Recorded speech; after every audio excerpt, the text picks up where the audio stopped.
palaya. Mayroon akong itong ano, kaunti.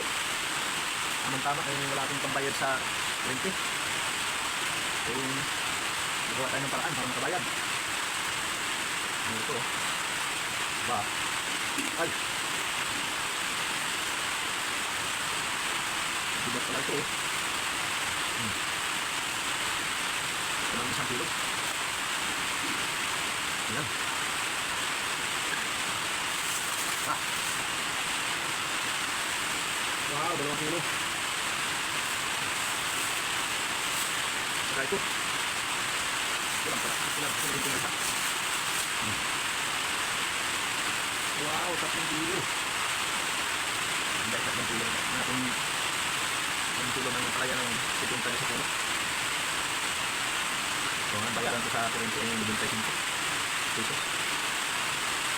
So, 150. 3 kilo, 150. Meron pa ako pambiling ulam. Isira pa ako 75. Kaya na to, kaya meron na tanong na palaya, sinira ito ang may paligya karon.